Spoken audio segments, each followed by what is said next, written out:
കേട്ടിട്ടില്ല? ആര് കേട്ടിട്ടില്ല? ആൻസൈറ്റി കണ്ടിട്ടാ എന്താ? Condition that causes people to have an intense persistent fear of social situation. ഒരു സോഷ്യൽ സിറ്റുവേഷനിൽ നമുക്ക് പേടിയുണ്ടാവും, അതിങ്ങനെ കുറേ നേരം നിൽക്കുകയും ചെയ്യും. ആ ഒരു കണ്ടീഷനെയാണ് നമ്മൾ സോഷ്യൽ ആൻസൈറ്റി ഡിസോർഡർ എന്ന് പറയുന്നത്. അപ്പൊ അതിനെ പറ്റിയാണ് നമ്മൾ ഇന്ന് പറയാൻ പോകുന്നത്.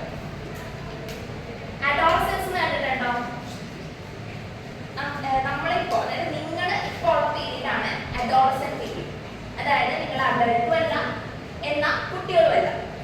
നിങ്ങളിപ്പോൾ ഡെവലപ്പ് ചെയ്തുകൊണ്ടിരിക്കുകയാണ്. ഇമോഷണലി ഫിസിക്കലി നിങ്ങൾ എന്ത് ചെയ്തുകൊണ്ടിരിക്കുക? ഡെവലപ്പ് ആയിക്കൊണ്ടിരിക്കുകയാണ്. പണ്ട് കുഞ്ഞിലുണ്ടായിരുന്ന ഫീച്ചേഴ്സ് ആണോ നിങ്ങൾക്ക് ഉള്ളത്? ആ ഒരു മെന്റൽ സ്റ്റേറ്റ് ആണോ നിങ്ങൾക്കുള്ളത്? അല്ല, വ്യത്യാസങ്ങളുണ്ടല്ലേ? എന്നാൽ അഡൾട്ട് പോലെയാണോ നിങ്ങൾ ചിന്തിക്കുന്നത്? അഡൾട്ട് പോലെയാണോ പെരുമാറുന്നത്? അല്ല. അപ്പൊ അതിന്റെ ഇടയിലുള്ള ഒരു പീരീഡാണ് എന്ത്? അഡോളസന്റ് പീരീഡ് എന്ന് പറയുന്നത്. ഓക്കെ, ഇപ്പൊ സ്റ്റഡീസ് പറയുന്നത് 2.6% അഡോളസൻസ് എന്താ കിട്ടുന്ന അല്ലെങ്കിൽ ഫീൽ ചെയ്യുന്ന ഒരു സിറ്റുവേഷൻ ആണ് എന്ത്? സോഷ്യൽ ആൻസൈറ്റി എന്ന് പറയുന്നത്. ഇപ്പൊ കോമൺ ആയിട്ട് എല്ലാവരും കണ്ടുവരുന്ന ഒരു പ്രോബ്ലം ആണ്. ഓക്കെ, അപ്പോ ഈ ഒരു സോഷ്യൽ ആൻസൈറ്റി ഉണ്ടെങ്കിൽ എന്തൊക്കെ പ്രശ്നങ്ങൾ ഉണ്ടാവും? നമുക്ക് ക്ലാസ്സിലുള്ള ആക്ടിവിറ്റീസിൽ ഫുൾ പൊട്ടൻഷ്യലിൽ പാർട്ടിസിപ്പേറ്റ് ചെയ്യാൻ പറ്റുമോ? ഇല്ല അല്ലേ? ഒരാളോട് നല്ല രീതിയിൽ സംസാരിക്കാൻ പറ്റുമോ? ഇല്ല. അങ്ങനെ കുറെ ഇഷ്യൂസുകൾ എന്തുവഴി ഉണ്ടാവും? ഈ ഒരു സോഷ്യൽ ആൻസൈറ്റി വഴി നമുക്ക് ഫീൽ ചെയ്യും. Okay, Roots of the fear. എന്തുകൊണ്ടായിരിക്കും നമ്മളുടെ ഉള്ളിൽ സോഷ്യൽ ആൻസൈറ്റി ജനറേറ്റ് ചെയ്തിട്ടുള്ളത്? എന്തുകൊണ്ടായിരിക്കും? ചിന്തിച്ചിട്ടുണ്ടോ? എന്തുകൊണ്ടാണ് എനിക്ക് ഒരു സൊസൈറ്റിയുടെ മുന്നിൽ വന്ന് നിന്ന് സംസാരിക്കാൻ പറ്റാത്തത്? എന്തുകൊണ്ടായിരിക്കും എന്റെ ഫീലിംഗ്സ് എനിക്ക് എക്സ്പ്രസ് ചെയ്യാൻ പറ്റാത്തത്? ചിന്തിച്ചിട്ടുണ്ടോ? കറേജ് ഇല്ല. അപ്പൊ അതിന്റെ റൂട്ട്സ് ആണ്, കുറെ റൂട്ടുകളുണ്ട്. അതില് കുറച്ച് മാത്രം നമ്മൾ ഇവിടെ ഡിസ്കസ് ചെയ്യുന്നുള്ളൂ. bullying, rejection, humiliation, comparing themselves to the peer, naturally introverted, family history of anxious or mood disorders, academic pressure, changes in family dynamic, overprotective, controlling parents. കുറച്ച് റൂട്ട്സ് മാത്രമേ നമ്മൾ ഇവിടെ എഴുതിയിട്ടുള്ളൂ. എന്തൊക്കെയാണ്? ബുള്ളി. നിങ്ങളുടെ ക്ലാസ്സിൽ ഒരാളെ ടാർഗറ്റ് ചെയ്ത് ബുള്ളി ചെയ്തു, ഇമോഷണലി ഫിസിക്കലി. എങ്ങനെയായിരിക്കും അയാളുടെ ഫീലിങ്സ്? ക്ലാസ്സിനെ ഫേസ് ചെയ്യാൻ ബുദ്ധിമുട്ടായിരിക്കും, എക്സ്പ്രസ് ചെയ്യാൻ ബുദ്ധിമുട്ടായിരിക്കും, ഇല്ലേ? അപ്പൊ ഒരു ക്ലാസ്സിൽ 10 പേരില് 9 പേര് ഒരാളെ ടാർഗറ്റ് ചെയ്ത് ബുള്ളിങ് ചെയ്യുകയാണ്, അല്ലെങ്കിൽ കളിയാക്കുന്നത്. ചിലപ്പോൾ ഒരു ജോക്കായിരിക്കും, പക്ഷെ ആ ജോക്ക് ചിലപ്പോൾ അയാൾ ഭയങ്കരമായിട്ട് ഇമോഷണലി എന്ത് ചെയ്യും? ഹേർട്ട് ആവും, അല്ലേ? അപ്പൊ അങ്ങനെയുള്ള കാര്യങ്ങൾ എന്ത് ചെയ്യും? സോഷ്യൽ ആൻസൈറ്റി ജനറേറ്റ് ചെയ്യും. പിന്നെ comparing themselves to the peer, അല്ലെങ്കിൽ അക്കാഡമിക് പ്രഷർ. രണ്ടും ക്ലബ് ചെയ്ത് പറയാം. ഇപ്പൊ നിങ്ങൾ 9ാം ക്ലാസ് ആവും, 10ാം ക്ലാസ് ആവും, നിങ്ങൾക്ക് അക്കാഡമിക് പ്രഷർ എന്ത് ചെയ്തുകൊണ്ടിരിക്കും? കുറഞ്ഞു വരുമോ? കൂടിക്കൂടി വരും. കമ്പാരിസൺ കൂടും, കോമ്പറ്റീഷൻ കൂടും, അല്ലേ? അപ്പൊ ചിലപ്പോൾ നമ്മള് സ്വന്തമായിട്ട് വേറെ ചിലപ്പോൾ ഒരു ഫ്രണ്ട് ഗ്രൂപ്പിലെ ആളെ തന്നെ നമ്മൾ കമ്പയർ ചെയ്യും. ചിലപ്പോൾ ഞാൻ എന്റെ 100% കൊടുക്കുന്നുണ്ടല്ലോ, പക്ഷെ എനിക്ക് എന്തുകൊണ്ട് റിസൾട്ട് കിട്ടുന്നില്ല എന്നൊരു ഫീൽ വരും. ഇപ്പൊ ചിലപ്പോൾ ഉണ്ടാവില്ല, പക്ഷെ ബൈ ഇയർ നിങ്ങൾക്ക് എന്ത് ചെയ്യാൻ തോന്നും? ഇങ്ങനെ ഒരു കമ്പാരിസൺ വേറൊരാളോട് ചെയ്യാനായിട്ടുള്ള ഒരു ഇത് വരും. അപ്പൊ അങ്ങനെ നമ്മളെ തന്നെ എന്ത് ചെയ്തുകൊണ്ടിരിക്കുക? ഇങ്ങനെ താത്തിക്കൊണ്ടിരിക്കുക. അപ്പോഴും എന്ത് പറ്റും? ഇങ്ങനെ ഒരു സൊസൈറ്റിയിലേക്ക് ഇറങ്ങി ഞാൻ അങ്ങനെ ചെയ്താൽ അവരെ അക്സെപ്റ്റ് ചെയ്യും, എന്നെ ജഡ്ജ് ചെയ്യപ്പെടുമോ? അങ്ങനെയുള്ള തോട്ട്സുകൾ വരും. അപ്പൊ അതും എന്ത് ചെയ്യാം? ഈ ഒരു സോഷ്യൽ ആൻസൈറ്റി നമ്മുടെ ഉള്ളിൽ ജനറേറ്റ് ചെയ്യും.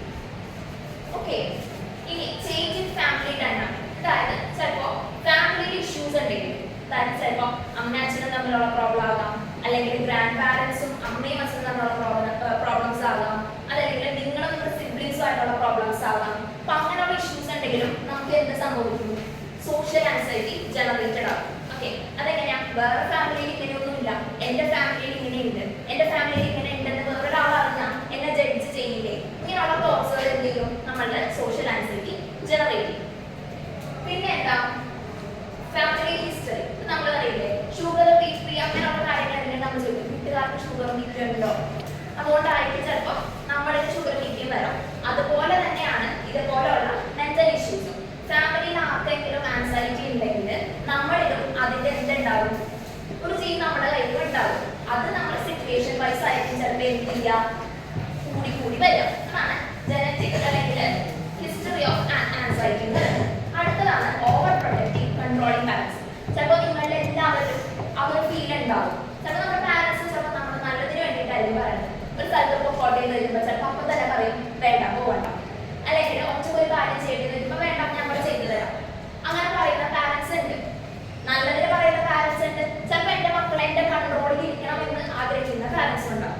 അങ്ങനെയുള്ളവർ എന്താ ശരിക്കും ഉണ്ടാക്കുന്നത്, നമ്മുടെ ഉള്ളിൽ ഇൻഡിപെൻഡന്റ് ആവാനുള്ള ഫീലിങ്സ് എന്ത് ചെയ്യും, പിടിച്ചു കെട്ടും. ഓക്കെ, നമുക്ക് നമ്മൾ തന്നെ എക്സ്പ്രസ് ചെയ്യാൻ പറ്റാണ്ടാവും.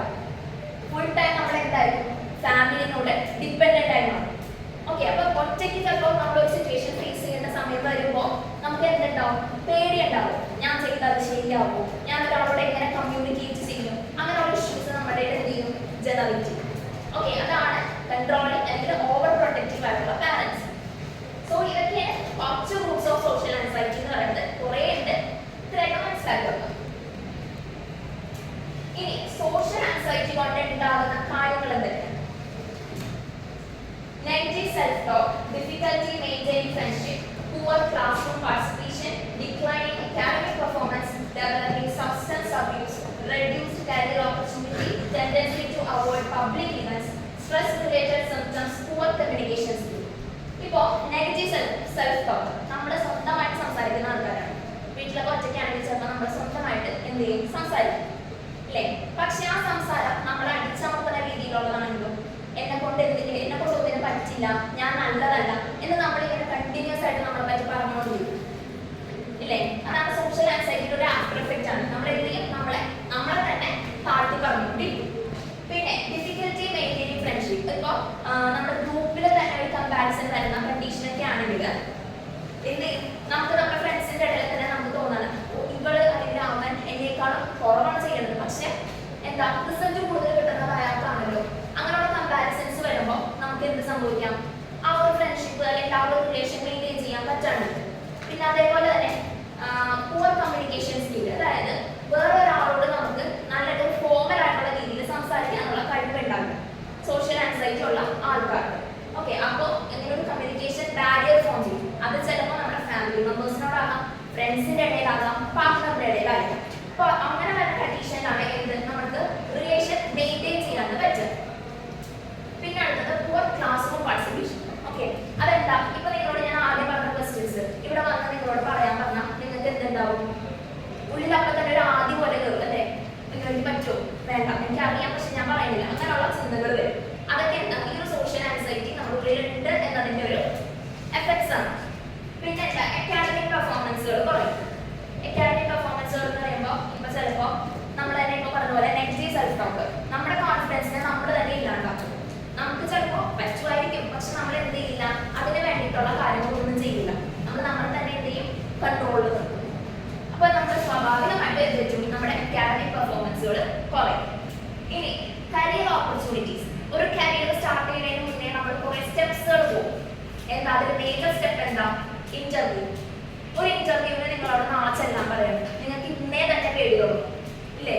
നാളെ ഞാൻ എന്ത് പറയും, അവരെന്നോട് എന്തൊക്കെ ക്വസ്റ്റ്യൻസ് ചോദിക്കും, ആ ക്വസ്റ്റ്യൻസിന് എനിക്ക് ആൻസർ അറിയാൻ പറ്റുമോ, അവർക്ക് എൻ്റെ കമ്മ്യൂണിക്കേഷൻ സ്കിൽ ഇഷ്ടപ്പെടുമോ, ഇങ്ങനെയുള്ള കുറേ ഇഷ്യൂസ് നമ്മുടെ തലയിൽ കൂടി ഇങ്ങനെ ഓടിക്കൊണ്ടിരിക്കും അല്ലേ? അപ്പോൾ സോഷ്യൽ ആൻസൈറ്റി വന്നു കഴിഞ്ഞാൽ ഇതുപോലുള്ള ഇന്റർവ്യൂ അല്ലെങ്കിൽ സോഷ്യൽ ഇവന്റ്സ്, മീറ്റിങ്ങുകൾ, അതിനൊക്കെ നമ്മൾ എന്ത് ചെയ്യും, നമ്മളിങ്ങനെ കുറേയിലേക്ക് വരും. അപ്പൊ തന്നെ നമ്മുടെ കരിയർ ഓപ്പർച്യൂണിറ്റി എന്ത് ചെയ്യും, കുറയും. അടുത്തത് അവോയ്ഡ് പബ്ലിക് ഇവന്റ്സ്. ചിലപ്പോൾ ഈ ഒരു പ്രായത്തിൽ ചിലപ്പോൾ ഓൾമോസ്റ്റ് ഫാമിലി ഫംഗ്ഷനൊക്കെ നടക്കുന്നത് ചിലപ്പോൾ നമ്മൾ ഓടിച്ചെന്ന് പോകും. പക്ഷെ കുറച്ച് നാൾ കഴിയുമ്പോൾ ചിലവരിലെങ്കിലും വേണ്ട, അവിടെ എത്ര ആൾക്കാരുണ്ടാവില്ലേ, എന്തിനാ അവരെയൊക്കെ കാണാൻ പോണേ, അങ്ങനെയൊക്കെയുള്ള തോട്ട്സുകൾ വരും. അപ്പൊ നമ്മൾ എന്ത് ചെയ്യും, അതുപോലുള്ള പബ്ലിക് ഇവന്റുകൾ അല്ലെങ്കിൽ ഒരു മാസം ആൾക്കാരെ കാണുമ്പോൾ അവിടെ നിന്ന് ഒളിച്ചു നിൽക്കാനായിട്ടുള്ള ഒരു ടെൻഡൻസി നമ്മളിൽ ജനറേറ്റ് ചെയ്യും. Stress related symptoms. ഇനി നമ്മളൊരു സിറ്റുവേഷൻ ഫേസ് ചെയ്യാൻ പോവാം, അപ്പൊ തന്നെ നമ്മുടെ ഉള്ളിൽ എന്തൊക്കെ ഉണ്ടാവും, നമ്മൾ ഭയങ്കര വേർക്കും, നമ്മുടെ തൊണ്ടയൊക്കെ ഡ്രൈ ആവും, നമുക്ക് തലവേദന എടുക്കും, ചിലപ്പോൾ നമുക്ക് ചെറുതായിട്ട് നോസിയസ് ആവും, ഛർദ്ദിക്കാനൊക്കെ വരും, കൈ വിറയ്ക്കും, അങ്ങനെ കുറെ സിംറ്റംസുകൾ. അതൊക്കെയാണ് സ്ട്രെസ് റിലേറ്റഡ് സിംറ്റംസ്. അതൊക്കെ എന്താണ്, സോഷ്യൽ ആൻസൈറ്റി കൊണ്ട് ഉണ്ടാകുന്ന നമ്മുടെ ബോഡിയിൽ, നമ്മുടെ മൈൻഡിൽ ഉണ്ടാകുന്ന എഫക്റ്റുകളുടെ റിസൾട്ട് ആണ് ഈ പറഞ്ഞ ഫിസിക്കലായിട്ട് നമ്മൾ കാണുന്ന സിംറ്റംസുകൾ. ഓക്കെ, ക്ലിയർ അല്ലേ? അതെ, ആഫ്റ്റർ എഫക്ട്സ് ഓഫ് സാഡ്. ഇനി ഇതൊക്കെ ഒന്ന് ഓവർകം ചെയ്യണ്ടേ?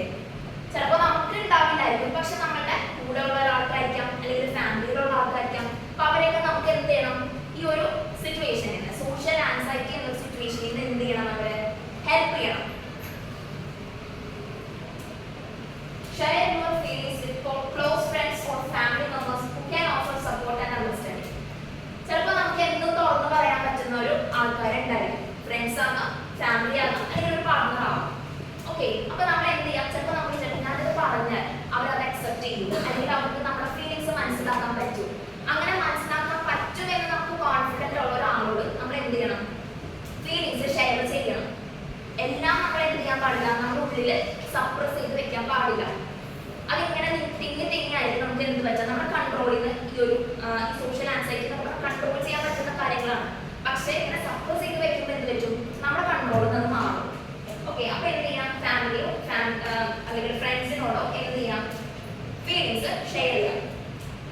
രണ്ടാമത്തത്, സോഷ്യൽ സിറ്റുവേഷൻസ് ഫേസ് ചെയ്യാനുള്ള ബുദ്ധിമുട്ടിനെയാണ് സോഷ്യൽ ആൻസൈറ്റി എന്ന് പറയുന്നത്. അപ്പൊ നമ്മൾ എന്ത് ചെയ്യണം? സോഷ്യൽ സിറ്റുവേഷൻസ് അവോയ്ഡ് ചെയ്യാണ്ട് പരമാവധി നമ്മൾ എന്ത് ചെയ്യാം? ഗ്രാജുവലി ആ സോഷ്യൽ സിറ്റുവേഷനെ ഫേസ് ചെയ്യാം. ഓക്കെ, ചിലപ്പോൾ നമുക്ക് ഒരു 5 മിനിറ്റ് കൂടുതൽ ചിലപ്പോൾ നിൽക്കാൻ പറ്റില്ലായിരിക്കും, പക്ഷെ എന്ത് ചെയ്യാം? ആ 5 മിനിറ്റ് നമ്മൾ അവിടെ നിർത്താം, അവിടുത്തെ അറ്റ്മോസ്ഫിയർ ഫീൽ ചെയ്യാം. ഓക്കെ, ദെൻ നമ്മൾ എന്ത് ചെയ്യാം? പോരാ, കുഴപ്പമില്ല, പക്ഷെ പയ്യെ പയ്യെ ഓരോ സോഷ്യൽ സിറ്റുവേഷനിലേക്ക് നമ്മളെ തന്നെ എന്ത് ചെയ്തുകൊണ്ടിരിക്കാം? എക്സ്പോസ് ചെയ്തുകൊണ്ടിരിക്കാം. ഓക്കെ, പിന്നെ regular counselling sessions with a trained therapist or psychologist. നമുക്ക് ഇവിടെ കൗൺസിലിംഗ് സെഷൻസ് ഉണ്ടാവില്ലേ? നിങ്ങൾ സ്കൂളിൽ ഒരു കൗൺസിലർ ഉണ്ടാവും സ്കൂളിൽ. നിങ്ങൾക്ക് എന്തെങ്കിലും ഇഷ്യൂസ് ഉണ്ട്, നിങ്ങൾക്ക് ഫാമിലിനോട് പറയാൻ പറ്റില്ല, ഫ്രണ്ട്സിനോട് പറയാൻ പറ്റില്ല, ടീച്ചേഴ്സിനോടൊന്നും പറയാൻ പറ്റില്ല, കുഴപ്പമില്ല, നമുക്കൊരു ടോട്ടൽ ആയിട്ടുള്ള സ്ട്രേഞ്ചറിനോട് നമുക്ക് സംസാരിക്കാൻ പറ്റും. എങ്ങനെ? ഒരു സ്ട്രേഞ്ചറാണ്, അയാൾക്ക് എന്നെ പറ്റി ഒന്നും അറിയില്ല, ഞാൻ പറയുന്ന കാര്യം അയാൾ കേൾക്കും, പിന്നെ അയാൾ മറന്നു. അതാണ് കൗൺസിലിംഗ് സൈക്കോളജിസ്റ്റുകൾ. സൈക്കോളജിസ്റ്റുകളൊന്നും നമ്മൾ എന്ത് ചെയ്യില്ല? ജഡ്ജ് ചെയ്യില്ല. നമ്മൾ പറയുന്നത് അവർ കേട്ടിരിക്കും, അതിൽ നിന്നായിരിക്കും അവർ നമ്മളെ അനലൈസ് ചെയ്യാം. ഓക്കെ, അപ്പൊ എന്ത് ചെയ്യാം? സൈക്കോളജിസ്റ്റുകൾ അല്ലെങ്കിൽ തെറാപ്പിസ്റ്റുകളുടെ അടുത്ത് ചെന്ന് ഒരു കൗൺസിലിംഗ് ഒക്കെ എന്ത് ചെയ്യാം? എടുക്കാം. കൗൺസിലിംഗ് ഒരു മോശം കാര്യമൊന്നുമല്ല. ഓക്കെ, ഈ ഒരു സിറ്റുവേഷനിൽ നമ്മളെല്ലാവരും ചിലപ്പോൾ ഒരു പീരീഡിൽ ഒരു കൗൺസിലിംഗ് സെഷൻ കിട്ടുമെന്ന് ആഗ്രഹിക്കും. ഓക്കെ, അങ്ങനെ ഒരു ആഗ്രഹം നമ്മുടെ മനസ്സിൽ വന്നാൽ ഉറപ്പായിട്ട് എന്ത് ചെയ്യാം? ചെയ്തിട്ടുണ്ടായിരിക്കാം. Okay, consult and medication prescribed by doctor. Tension ഒക്കെ ഉള്ള ആൾക്കാർ ചിലപ്പോൾ ടെൻഷൻ്റെ മെഡിസിൻസ് എടുക്കും. അങ്ങനെ എടുക്കാൻ പാടില്ല. എന്താ? നമ്മുടെ ആ ഒരു സോഷ്യൽ ആൻസൈറ്റിയുടെ ഡിഗ്രി എത്രയാണെന്ന് നമുക്ക് അറിയില്ല. അപ്പൊ നമ്മൾ എന്ത് ചെയ്യണം? ഒരു ഡോക്ടറെ കാണാം. ഡോക്ടറെ കണ്ടിട്ട് പറയാം എന്റെ സിംറ്റംസ് ഇതൊക്കെയാണ്. അപ്പൊ ആ സിംറ്റംസിന് വേണ്ടിയിട്ടുള്ള നമ്മുടെ ബ്രെയിനിനനുസരിച്ചുള്ള മെഡിക്കേഷൻസ് അവരാൾ പ്രിസ്ക്രൈബ് ചെയ്യും. അത് മാത്രം എന്ത് ചെയ്യാം? നമ്മൾ എടുക്കാം. പിന്നെ എന്താ? Regular exercise to reduce stress and improve mood.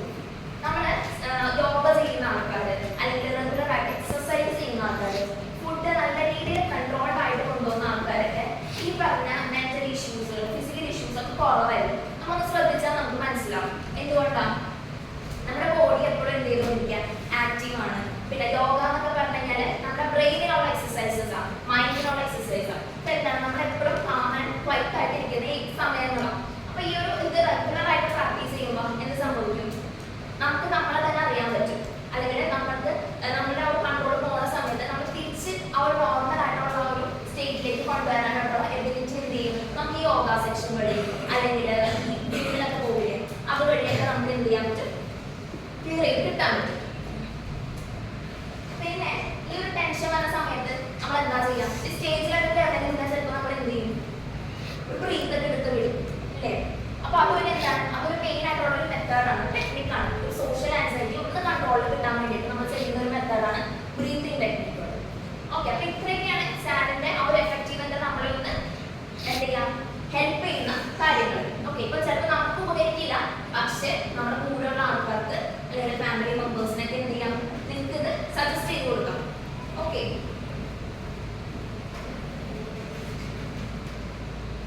ഇപ്പൊ ഞാൻ പറഞ്ഞു ബ്രീത്തിങ്. ബ്രീത്തിങ് എന്താ?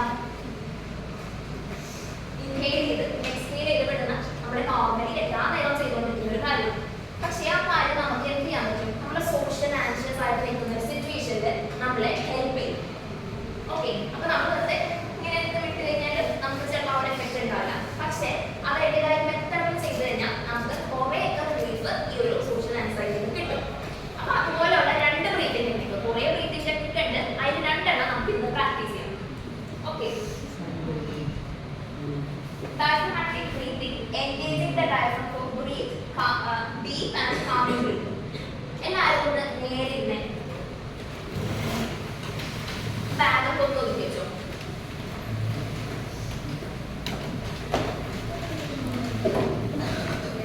ഇനി ഒരു ഹാൻഡ് നിങ്ങളുടെ ചെസ്റ്റിലും ഒരു ഹാൻഡ് നിങ്ങളുടെ ബെല്ലിയിലും വെക്കും. 4 seconds റൂളാണ് നമ്മൾ ഫോളോ ചെയ്യാൻ. നമ്മൾ 4 secondsൽ ഇൻഹേൽ ചെയ്യണം, 4 seconds അത് ഹോൾഡ് ചെയ്യണം, 4 secondsൽ എക്സ്ഹേൽ ചെയ്യണം. ഓക്കെ, അപ്പൊ ആദ്യത്തെ 4 secondsൽ ഇൻഹേൽ ചെയ്യുമ്പോൾ നമ്മുടെ ചെസ്റ്റിന് റൈസ് നടക്കാൻ പാടില്ല, പക്ഷെ ബെല്ലി എന്ത് ചെയ്യണം, ബലൂൺ പോലെ ഒന്ന് വീർക്കാം. ഓക്കെ, 4 seconds കൊണ്ടേ നമ്മൾ എന്ത് ചെയ്യാൻ പാടുള്ളൂ, എയറിനെ ഇൻഹേൽ ചെയ്യാൻ പാടുള്ളൂ. ആ ഇൻഹേൽ ചെയ്യുന്ന സമയത്ത് നമ്മുടെ ബെല്ലി അതിന്റെ ഒപ്പം വീർക്കണം, ചെസ്റ്റ് റൈസ് ചെയ്യാൻ പാടില്ല. ദെൻ ആ ഒരു ബെല്ലിയിലേക്ക് നമ്മൾ എയർ എത്തി കഴിയുമ്പോൾ എന്ത് ചെയ്യാം, 4 സെക്കൻഡ് തന്നെ അത് ഹോൾഡ് ചെയ്ത് പിടിക്കാം. ദെൻ 4 സെക്കൻഡ് കൊണ്ട് നമ്മൾ എക്സ്ഹേൽ ചെയ്യുക. എക്സ്ഹേൽ ചെയ്യുമ്പോൾ എന്ത് ചെയ്യണം, നമ്മുടെ ബെല്ലി സാധാരണ പൊസിഷനിലേക്ക് വരണം. ചെയ്യാം. Inhale,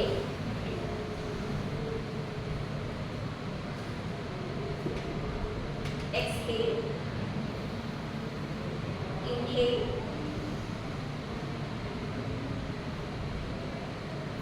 exhale,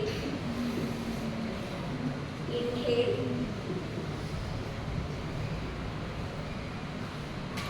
exhale. കിട്ടിയോ? ഇത് എന്ത് പറ്റും, ഇങ്ങനെ ചെയ്യുമ്പോൾ നമ്മുടെ കോൺസെൻട്രേഷൻ എങ്ങോട്ട് പോവാം, ആ ചുറ്റിന് നടക്കുന്ന കാര്യങ്ങളിലേക്കായിരിക്കും, അല്ലെങ്കിൽ നമ്മുടെ ബ്രീത്ത് കറക്റ്റ് ചെയ്യാനായിരിക്കും, ബ്രീത്തിലേക്ക് മാറും. അതാണ് സിറ്റുവേഷനിൽ നമ്മുടെ കോൺസെൻട്രേഷനെ ഡൈവേർട്ട് ചെയ്യണം. ഇതാണ് ഈ ഒരു ബ്രീത്തിങ്ങിന്റെ method.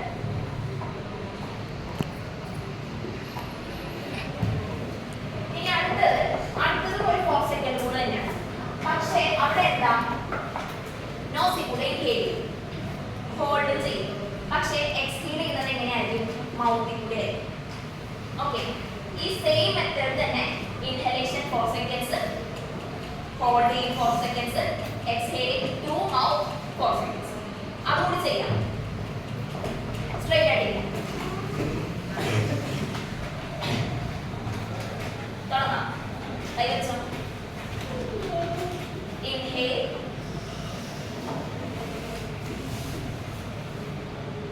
Exhale, inhale, exhale, inhale, exhale. കിട്ടിയോ?